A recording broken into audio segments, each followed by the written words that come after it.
the festival of Pentecost. 50 days later, you shall bring to the Lord an offering of a sample of the new grain of your later crops. This shall consist of 2 loaves of bread from your homes to be waved before the Lord in a gesture of offering. Bake this bread from 1/5 of a bushel of fine flour containing yeast. It is an offering to the Lord of the first sampling of your later crops. Along with the bread and the wine, you shall sacrifice as burnt offerings to the Lord 7 yearling lambs without defects, 1 young bull, and 2 rams. All are fire offerings very acceptable to Jehovah. And you shall offer 1 male goat for a sin offering, and 2 male yearling lambs for a peace offering. The priests shall wave these offerings before the Lord, along with the loaves representing the first sampling of your later crops. They are holy to the Lord, and will be given to the priests as food. That day shall be announced as a time of sacred convocation of all the people. Don't do any work that day. This is a law to be honored from generation to generation. When you reap your harvests, you must not thoroughly reap all the corners of the fields, nor pick up the fallen grain. Leave it for the poor, and for foreigners living among you who have no land of their own. I am Jehovah your God. The Festival of Trumpets. Mid-September is a solemn time for all the people to meet together for worship. It is a time of remembrance, and is to be announced by loud blowing of trumpets. Don't do any work on the day of the celebration, but offer a sacrifice by fire to the Lord. The Day of Atonement follows 9 days later.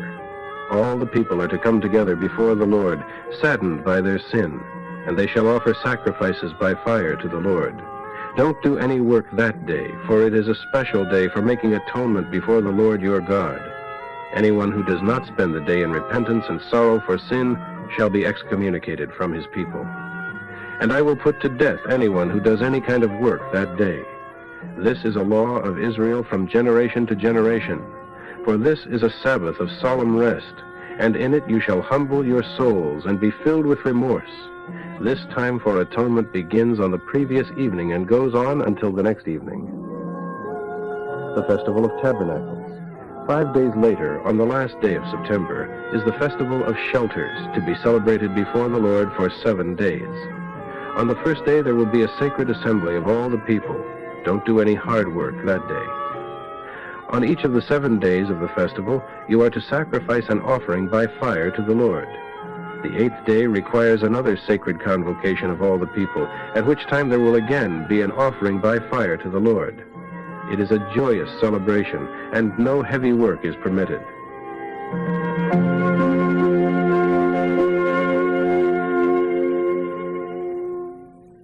These, then, are the regular annual festivals, sacred convocations of all people, when offerings to the Lord are to be made by fire. These annual festivals are in addition to your regular weekly days of holy rest.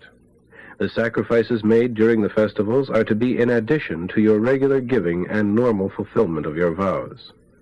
This last day of September, at the end of your harvesting, is the time to celebrate this 7-day festival before the Lord.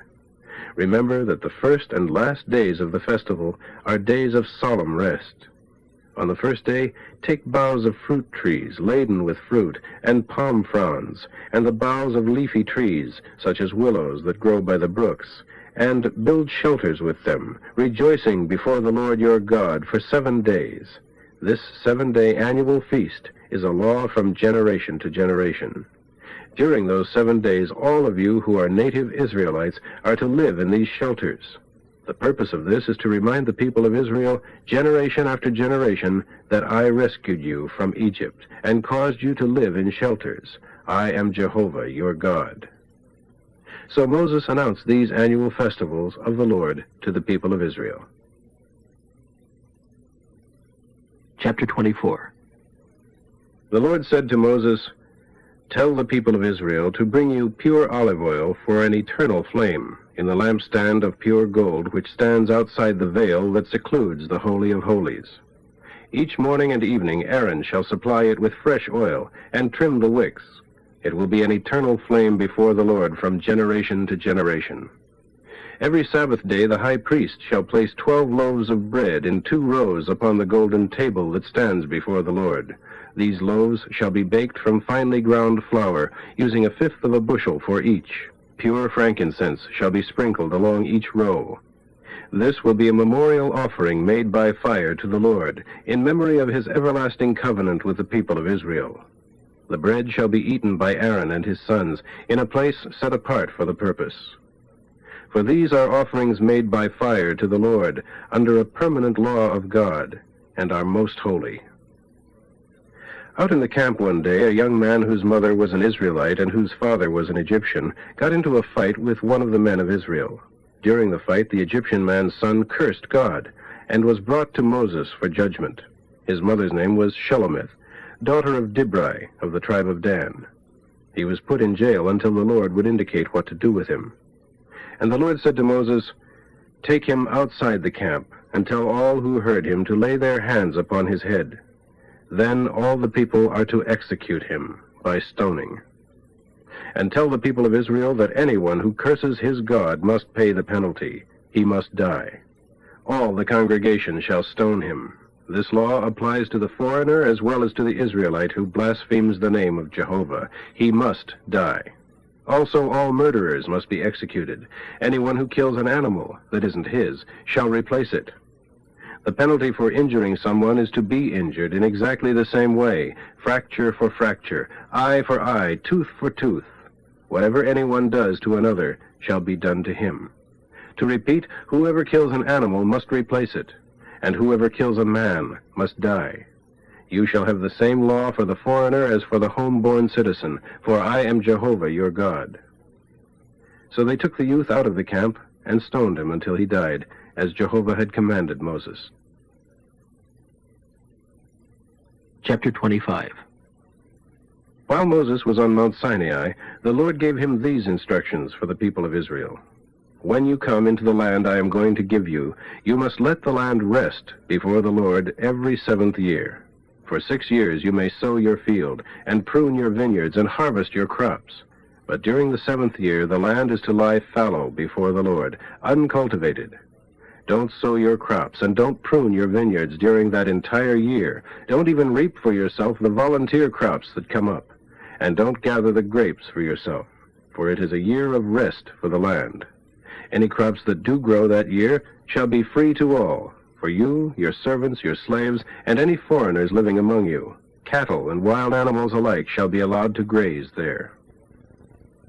Every 50th year, on the Day of Atonement, let the trumpets blow loud and long throughout the land. For the 50th year shall be holy, a time to proclaim liberty throughout the land to all enslaved debtors, and a time for the canceling of all public and private debts. It shall be a year when all the family estates sold to others shall be returned to the original owners or their heirs. What a happy year it will be! In it you shall not sow, nor gather crops, nor grapes, for it is a holy year of jubilee for you. That year your food shall be the volunteer crops that grow wild in the fields.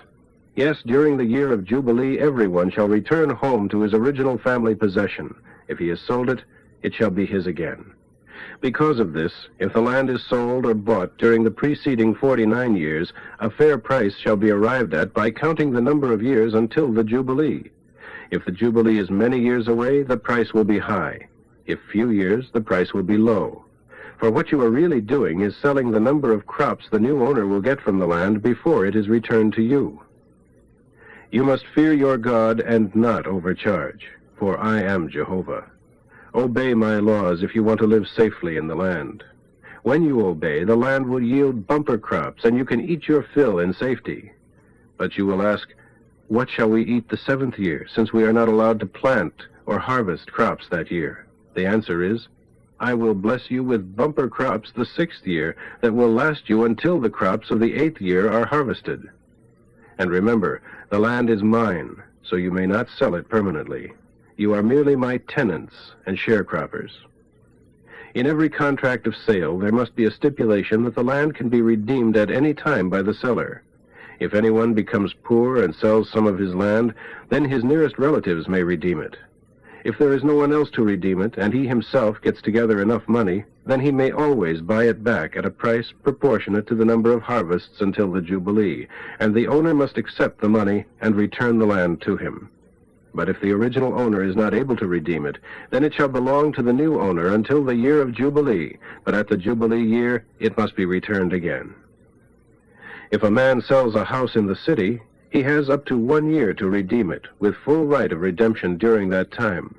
But if it is not redeemed within the year, then it will belong permanently to the new owner. It does not return to the original owner in the year of Jubilee. But village houses, a village is a settlement without fortifying walls around it, are like farmland, redeemable at any time, and are always returned to the original owner in the year of Jubilee. There is one exception. The homes of the Levites, even though in walled cities, may be redeemed at any time, and must be returned to the original owners in the year of Jubilee. For the Levites will not be given farmland like the other tribes, but will receive only houses in their cities, and the surrounding fields. The Levites are not permitted to sell the fields of common land surrounding their cities, for these are their permanent possession, and they must belong to no one else. If your brother becomes poor, you are responsible to help him. Invite him to live with you as a guest in your home. Fear your God and let your brother live with you, and don't charge him interest on the money you lend him. Remember, no interest, and give him what he needs, at your cost. Don't try to make a profit. For I, the Lord your God, brought you out of the land of Egypt, to give you the land of Canaan, and to be your God. If a fellow Israelite becomes poor and sells himself to you, you must not treat him as an ordinary slave, but rather as a hired servant or as a guest, and he shall serve you only until the year of Jubilee. At that time he can leave with his children and return to his own family and possessions.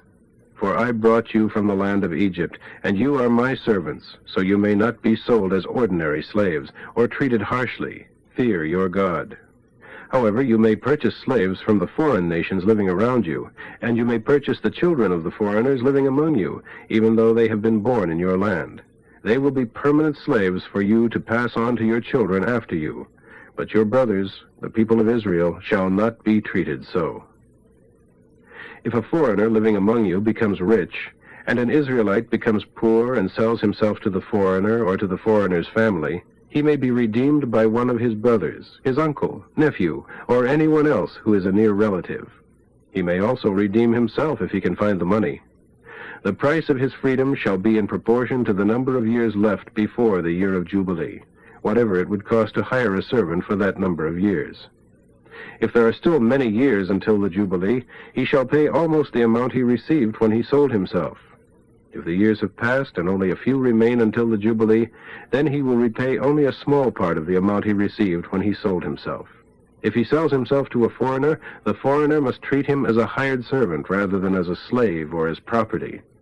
If he has not been redeemed by the time the year of Jubilee arrives, then he and his children shall be freed at that time. For the people of Israel are my servants. I brought them from the land of Egypt. I am the Lord your God. Chapter 26.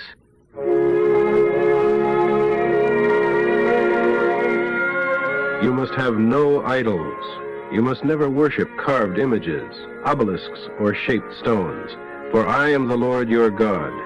You must obey my Sabbath laws of rest and reverence my tabernacle, for I am the Lord. If you obey all of my commandments, I will give you regular rains, and the land will yield bumper crops, and the trees will be loaded with fruit long after the normal time. And grapes will still be ripening when sowing time comes again. You shall eat your fill and live safely in the land, for I will give you peace, and you will go to sleep without fear. I will chase away the dangerous animals. You will chase your enemies. They will die beneath your swords. 5 of you will chase 100, and 100 of you 10,000. You will defeat all of your enemies. I will look after you and multiply you, and fulfill my covenant with you. You will have such a surplus of crops that you won't know what to do with them when the new harvest is ready. And I will live among you and not despise you. I will walk among you and be your God, and you shall be my people. For I am the Lord your God, who brought you out of the land of Egypt. with the intention that you be slaves no longer. I have broken your chains, and will make you walk with dignity.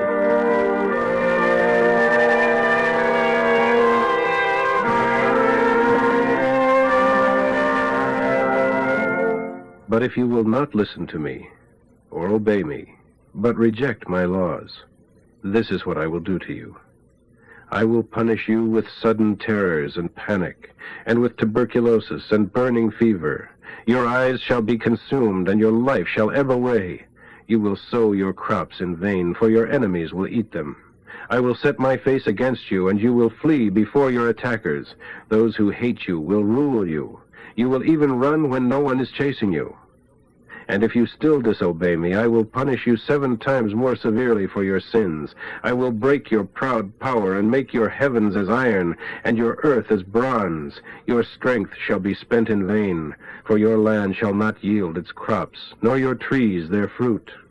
And if even then you will not obey me and listen to me, I will send you 7 times more plagues because of your sins. I will send wild animals to kill your children and destroy your cattle and reduce your numbers so that your roads will be deserted. And if even this will not reform you, but you continue to walk against my wishes, then I will walk against your wishes, and I, even I, will personally smite you 7 times for your sin.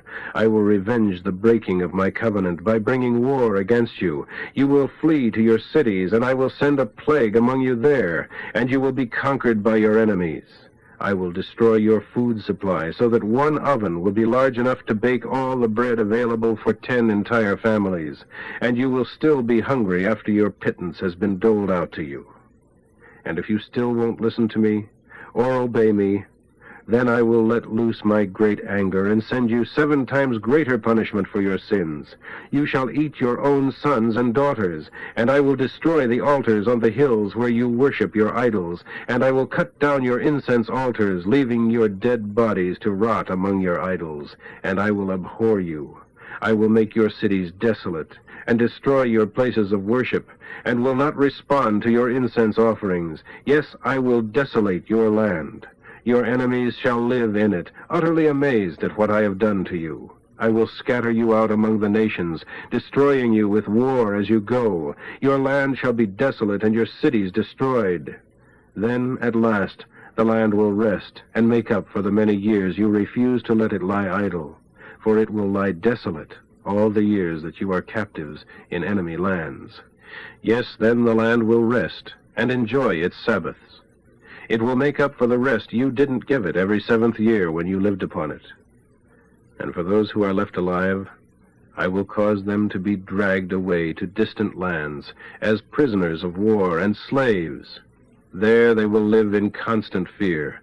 The sound of a leaf driven in the wind will send them fleeing as though chased by a man with a sword. They shall fall when no one is pursuing them. Yes, though none pursue, they shall stumble over each other in flight, as though fleeing in battle, with no power to stand before their enemies. You shall perish among the nations, and be destroyed among your enemies. Those left shall pine away in enemy lands because of their sins, the same sins as those of their fathers. But at last they shall confess their sins, and their fathers' sins of treachery against me. Because they were against me, I was against them, and brought them into the land of their enemies. When at last their evil hearts are humbled, and they accept the punishment I send them for their sins, then I will remember again my promises to Abraham, Isaac, and Jacob. And I will remember the land and its desolation, for the land shall enjoy its Sabbaths as it lies desolate. But then, at last, they shall accept their punishment for rejecting my laws and for despising my rule. But despite all they have done, I will not utterly destroy them and my covenant with them, for I am Jehovah, their God. For their sakes I will remember my promises to their ancestors, to be their God. For I brought their forefathers out of Egypt, as all the nations watched in wonder. I am Jehovah. These were the laws, ordinances, and instructions that Jehovah gave to the people of Israel through Moses on Mount Sinai. Chapter 27. The Lord said to Moses, "Tell the people of Israel that when a person makes a special vow to give himself to the Lord, he shall give these payments instead. A man from the age of 20 to 60 shall pay $25. A woman from the age of 20 to 60 shall pay $15. A boy from 5 to 20 shall pay $10. A girl, $5. A boy 1 month to 5 years old shall have paid for him $2.50. A girl, $1.50. A man over 60 shall pay $7.50. A woman, $5. But if the person is too poor to pay this amount, he shall be brought to the priest, and the priest shall talk it over with him, and he shall pay as the priest shall decide. But if it is an animal that is vowed to be given to the Lord as a sacrifice, it must be given. The vow may not be changed. The donor may neither change his mind about giving it to the Lord, nor substitute good for bad or bad for good. If he does, both the first and the second shall belong to the Lord. But if the animal given to the Lord is not a kind that is permitted as a sacrifice, the owner shall bring it to the priest to value it, and he shall be told how much to pay instead. If the animal is a kind that may be offered as a sacrifice, but the man wants to redeem it, then he shall pay 20% more than the value set by the priest. If someone donates his home to the Lord, and then wishes to redeem it, the priest will decide its value, and the man shall pay that amount plus 20%, and the house will be his again. If a man dedicates any part of his field to the Lord, value it in proportion to its size, as indicated by the amount of seed required to sow it. A section of land that requires 10 bushels of barley seed for sowing is valued at $25. If a man dedicates his field in the year of Jubilee, then the whole estimate shall stand. But if it is after the year of Jubilee, then the value shall be in proportion to the number of years remaining until the next year of Jubilee. If the man decides to redeem the field, he shall pay 20% in addition to the priest's valuation, and the field will be his again. But if he decides not to redeem the field, or if he has sold the field to someone else and has given to the Lord his rights to it at the year of Jubilee, it shall not be returned to him again. When it is freed in the year of Jubilee, it shall belong to the Lord as a field devoted to him, and it shall be given to the priests. If a man dedicates to the Lord a field he has bought, but which is not part of his family possession, the priest shall estimate the value until the year of Jubilee, and he shall immediately give that estimated value to the Lord. And in the year of Jubilee, the field shall return to the original owner from whom it was bought. All the valuations shall be stated in standard money. You may not dedicate to the Lord the firstborn of any ox or sheep, for it is already his. But if it is the firstborn of an animal that cannot be sacrificed because it is not on the list of those acceptable to the Lord, then the owner shall pay the priest's estimate of its worth, plus 20%. Or if the owner does not redeem it, the priest may sell it to someone else. However, anything utterly devoted to the Lord, people, animals, or inherited fields, shall not be sold or redeemed, for they are most holy to the Lord. No one sentenced by the courts to die may pay a fine instead. He shall surely be put to death. 1/10 of the produce of the land, whether grain or fruit, is the Lord's, and is holy. If anyone wants to buy back this fruit or grain, he must add 1/5 to its value. And the Lord owns every 10th animal of your herds and flocks and other domestic animals, as they pass by for counting. The 10th given to the Lord shall not be selected on the basis of whether it is good or bad, and there shall be no substitutions. For if there is any change made, then both the original and the substitution shall belong to the Lord, and may not be bought back.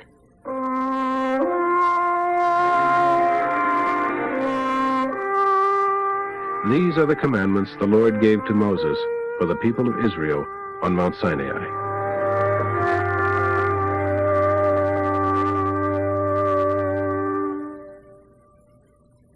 Numbers, chapter 1.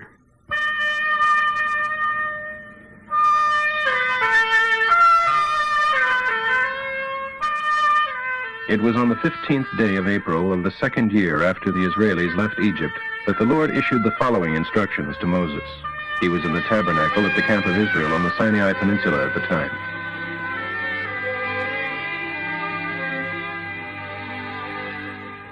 Take a census of all the men 20 years old and older who are able to go to war, indicating their tribe and family. You and Aaron are to direct the project, assisted by leaders from each tribe. From the tribe of Reuben, Eliezer, son of Shedeur. From Simeon, Shelumiel, son of Zurishaddai. From Judah, Nashon, son of Amminadab. From Issachar, Nathaniel, son of Zuar. From Zebulun, Eliab, son of Helon. From Ephraim, son of Joseph, Elishama, son of Ammihud. From Manasseh, son of Joseph, Gamaliel, son of Pedazur. From Benjamin, Abidan, son of Gideoni. From Dan, Ahiezer, son of Ammishaddai. From Asher, Hegiel, son of Achran. From Gad, Eliasaph, son of Duel. From Naphtali, Ahira, son of Enan. These were the tribal leaders elected from among the people. On the same day, Moses and Aaron and the above-named leaders summoned all the men of Israel who were 20 years old or older to come and register, each man indicating his tribe and family as the Lord had commanded Moses. Here is the final tabulation. Tribe, Reuben, the oldest son of Jacob, 46,500. Simeon, 59,300. Gad, 45,650. Judah, 74,600. Issachar, 54,400. Zebulun, 57,400. Joseph Ephraim, son of Joseph, 40,500. Joseph Manasseh, son of Joseph, 32,200. Benjamin, 35,400. Dan, 62,700. Asher, 41,500. Naphtali, 53,400. Grand total, 603,550. This total does not include the Levites, for the Lord had said to Moses, "Exempt the entire tribe of Levi from the draft, and do not include their number in the census, for the Levites are assigned for the work connected with the tabernacle and its transportation. They are to live near the tabernacle, and whenever the tabernacle is moved, the Levites are to take it down and set it up again. Anyone else touching it shall be executed. Each tribe of Israel shall have a separate camping area with its own flag. The Levites' tents shall be clustered around the tabernacle as a wall between the people of Israel and God's wrath, to protect them from his fierce anger against their sins." So all these instructions of the Lord to Moses were put into effect. Chapter 2. The Lord gave these further instructions to Moses and Aaron. Each tribe will have its own tent area with its flagpole and tribal banner, and at the center of these tribal compounds will be the tabernacle. Here are the tribal locations. Tribe, Judah. Leader, Nashon, son of Amminadab. Location, east side of the tabernacle. Census, 74,600. Tribe, Issachar. Leader, Nathaniel, son of Zuar. Location, next to Judah. Census, 54,400. Tribe, Zebulun. Leader, Eliab, son of Helon. Next to Issachar, 57,400. So the total of all those on Judah's side of the camp was 186,400. These three tribes led the way whenever the Israelites traveled to a new campsite. Tribe, Reuben. Leader, Eliezer, son of Shedeur. Location, south side of the tabernacle. Census, 46,500. Tribe, Simeon. Leader, Shelumiel, son of Zurishaddai. Next to Reuben, 59,300. Tribe, Gad. Leader, Eliasaph, son of Reuel. Next to Simeon, 45,650. So the total of the Reuben side of the camp was 151,450. These three tribes were next in line whenever the Israelis traveled. Next in the line of march was the tabernacle with the Levites. When traveling, each tribe stayed together under its own flag, just as each was separate from the others in camp. Tribe, Ephraim. Leader, Elishama, son of Ammihud. Location, west side of tabernacle. Census, 40,500. Tribe, Manasseh. Leader Gamaliel, son of Pedazur. Next to Ephraim, 32,200. Tribe Benjamin. Leader Abidan, son of Gideoni. Next to Manasseh, 35,400. So the total on the Ephraim side of the camp was 108,100, and they were next in the line of march. Tribe Dan. Leader Ahiezer, son of Ammishaddai. Location, north side of Tabernacle. Census, 62,700. Tribe Asher. Leader Pagiel, son of Akron. Next to Dan, 41,500. Tribe Naphtali. Leader Ahira, son of Enan. Next to Asher, 53,400. So the total on Dan's side of the camp was 157,600. They brought up the rear whenever Israel traveled. In summary, the armies of Israel totaled 603,550, not including the Levites who were exempted by Jehovah's commandment to Moses. So the people of Israel set up their camps, each tribe under its own banner, in the locations indicated by the Lord to Moses. Chapter 3. At the time when the Lord spoke to Moses on Mount Sinai, Aaron's sons were Nadab, his oldest, Abihu, Eleazar, Ithamar. All were anointed as priests and set apart to minister at the tabernacle. But Nadab and Abihu died before the Lord in the wilderness of Sinai when they used unholy fire. And since they had no children, this left only Eleazar and Ithamar to assist their father Aaron. Then the Lord said to Moses, "Summon the tribe of Levi and present them to Aaron as his assistants. They will follow his instructions and perform the sacred duties at the tabernacle on behalf of all the people of Israel, for they are assigned to him as representatives of all the people of Israel. They are in charge of all the furnishings and maintenance of the tabernacle. However, only Aaron and his sons may carry out the duties of the priesthood. Anyone else who presumes to assume this office shall be executed."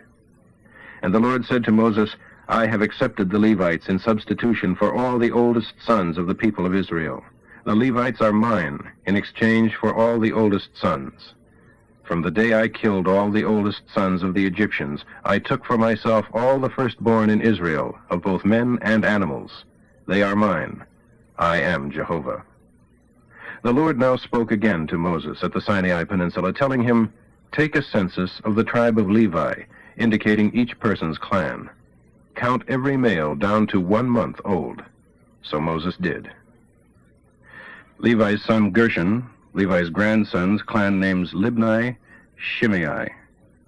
Census 7,500. Leader Elisaph, son of Lael. Camp location west side of Tabernacle. Responsibilities. The responsibility of these 2 clans of Levites was the care of the tabernacle, its coverings, its entry drapes, the drapes covering the fence surrounding the courtyard, the screen at the entrance of the courtyard surrounding the tabernacle, the altar, and all the ropes used in tying the tabernacle together. Levi's son Kohath, Levi's grandsons, clan names Amram, Izhar, Hebron, Uzziel. Census 8,600. Leader Elizaphan, son of Uzziel. Camp location south side of the tabernacle. Responsibilities. The responsibility of these 4 clans of Levites was the care of the ark, the table, the lampstand, the altars, the various utensils used in the tabernacle, the veil, and any repairs needed on any of these items. Note, Eleazar, Aaron's son, shall be the chief administrator over the leaders of the Levites, with special responsibility for the oversight of the sanctuary. Levi's son Merari. Levi's grandsons, clan names Malai, Mushai. Census 6,200. Leader Zuriel, son of Abihail. Camp location north side of Tabernacle. Responsibilities. The responsibility of these 2 clans was the care of the frames of the tabernacle building, the posts, the bases for the posts, and all of the equipment needed for their use, the posts around the courtyard and their bases, pegs, and ropes. The area east of the tabernacle was reserved for the tents of Moses and of Aaron and his sons, who had the final responsibility for the tabernacle on behalf of the people of Israel. Anyone who was not a priest or Levite, but came into the tabernacle, was to be executed. So all the Levites, as numbered by Moses and Aaron at the command of the Lord, were 22,000 males a month old and older. Then the Lord said to Moses, "Now take a census of all the eldest sons in Israel who are a month old and older, and register each name. The Levites shall be mine, I am Jehovah, as substitutes for the eldest sons of Israel. And the Levites' cattle are mine as substitutes for the firstborn cattle of the whole nation." So Moses took a census of the eldest sons of the people of Israel, as the Lord had commanded, and found the total number of eldest sons a month old and older to be 22,273. Now the Lord said to Moses, "Give me the Levites instead of the eldest sons of the people of Israel, and give me the cattle of the Levites instead of the firstborn cattle of the people of Israel. Yes, the Levites shall be mine. I am Jehovah. To redeem the 273 eldest sons in excess of the number of Levites, pay $5 for each one to Aaron and his sons." So Moses received redemption money for the 273 eldest sons of Israel who were in excess of the number of Levites. All the others were redeemed because the Levites had been given to the Lord in their place. The money collected came to a total of $1,365, and Moses gave it to Aaron and his sons as the Lord had commanded. Chapter 4. Then the Lord said to Moses and Aaron, "Take a census of the Kohath division of the Levite tribe. This census will be of all males from ages 30 to 50 who are able to work in the tabernacle. These are their sacred duties. When the camp moves, Aaron and his sons will enter the tabernacle first and take down the veil and cover the ark with it. Then they will cover the veil with goatskin leather, cover the goatskins with a blue cloth, and place the carrying poles of the ark in their rings. Next, they must spread a blue cloth over the table where the bread of the presence is displayed, and place the dishes, spoons, bowls, cups, and the bread upon the cloth. They will spread a scarlet cloth over that, and finally a covering of goatskin leather on top of the scarlet cloth. Then they shall insert the carrying poles into the table. Next, they must cover with a blue cloth the lampstand, the lamps, snuffers, trays, and the reservoir of olive oil. This entire group of objects shall then be covered with goatskin leather, and the bundle shall be placed upon a carrying frame. They must then spread a blue cloth over the gold altar, cover it with a covering of goatskin leather, and insert the carrying poles into the altar. All of the remaining utensils of the tabernacle are to be wrapped in a blue cloth, covered with goatskin leather, and placed on the carrying frame. The ashes are to be removed from the altar, and the altar shall be covered with a purple cloth. All of the altar utensils are to be placed upon the cloth, the fire pans, hooks, shovels, basins, and other containers, and a cover of goatskin leather will be spread over them. Finally, the carrying poles are to be put in place. When Aaron and his sons have finished packing the sanctuary and all the utensils, the clan of Kohath shall come and carry the units to wherever the camp is traveling. But they must not touch the holy items, lest they die. This, then, is the sacred work of the sons of Kohath. Aaron's son Eleazar shall be responsible for the oil for the light, the sweet incense, the daily grain offering, and the anointing oil. In fact, the supervision of the entire tabernacle and everything in it will be his responsibility. Then the Lord said to Moses and Aaron, "Don't let the families of Kohath destroy themselves. This is what you must do, so that they will not die when they carry the most holy things. Aaron and his sons shall go in with them and point out what each is to carry. Otherwise they must never enter the sanctuary for even a moment, lest they look at the sacred objects there and die." And the Lord said to Moses, "Take a census of the Gershonite division of the tribe of Levi, all of the men between the ages of 30 and 50 who are eligible for the sacred work of the tabernacle. These will be their duties. They will carry the curtains of the tabernacle itself with its coverings, the goatskin leather roof, and the curtain for the tabernacle entrance. They are also to carry the drapes covering the courtyard fence, and the curtain across the entrance to the courtyard that surrounds the altar and the tabernacle. They will also carry the altar, the ropes, and all of the accessories. They are fully responsible for the transportation of these items. Aaron or any of his sons may assign the Gershonites tasks to them, but the Gershonites will be directly responsible to Aaron's son Ithamar. Now take a census of the Merari division of the Levite tribe, all of the men from 30 to 50 who are eligible for the tabernacle service. When the tabernacle is moved, they are to carry the frames of the tabernacle, the bars, the bases, the frames for the courtyard fence with their bases, pegs, cords, and everything else connected with their use and repair. Assign duties to each man by name. The Merari division will also report to Aaron's son Ithamar.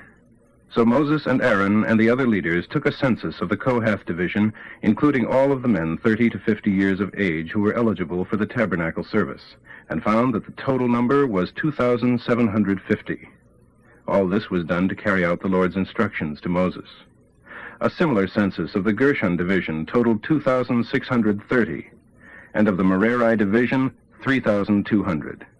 Thus, Moses and Aaron and the leaders of Israel found that the total of all the Levites who were 30 to 50 years old and who were eligible for the tabernacle service and transportation was 8,580. This census was taken in response to the Lord's instructions to Moses. Chapter 5.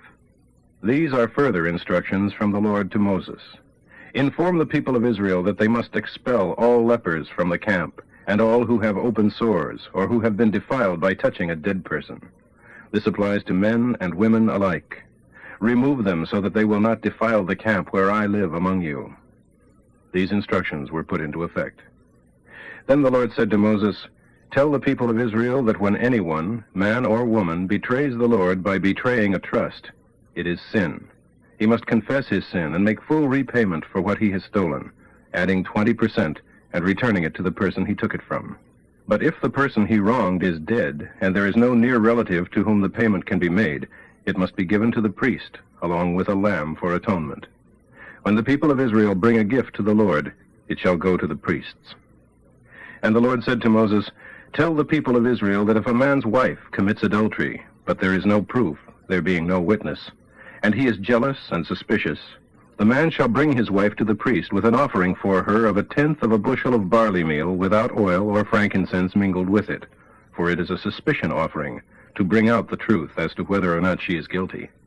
The priest shall bring her before the Lord, and take holy water in a clay jar, and mix into it dust from the floor of the tabernacle. He shall unbind her hair, and place the suspicion offering in her hands to determine whether or not her husband's suspicions are justified. The priest shall stand before her holding the jar of bitter water that brings a curse. He shall require her to swear that she is innocent, and then he shall say to her, If no man has slept with you except your husband, be free from the effects of this bitter water that causes the curse. But if you have committed adultery, then Jehovah shall make you a curse among your people, for he will make your thigh rot away and your body swell. And the woman shall be required to say, Yes, let it be so. Then the priest shall write these curses in a book, and wash them off into the bitter water. When he requires the woman to drink the water, it becomes bitter within her, if she is guilty. Then the priest shall take the suspicion offering from the woman's hand, and wave it before Jehovah, and carry it to the altar. He shall take a handful, representing all of it, and burn the handful upon the altar, and then require the woman to drink the water. If she has been defiled, having committed adultery against her husband, the water will become bitter within her, and her body will swell, and her thigh will rot, and she shall be a curse among her people. But if she is pure and has not committed adultery, she shall be unharmed, and will soon become pregnant. This, then, is the law concerning a wayward wife, or a husband's suspicions against his wife, to determine whether or not she has been unfaithful to him. He shall bring her before the Lord, and the priest shall handle the situation as outlined above. Her husband shall not be brought to trial for causing her horrible disease, for she is responsible. Chapter 6. The Lord gave Moses these further instructions for the people of Israel.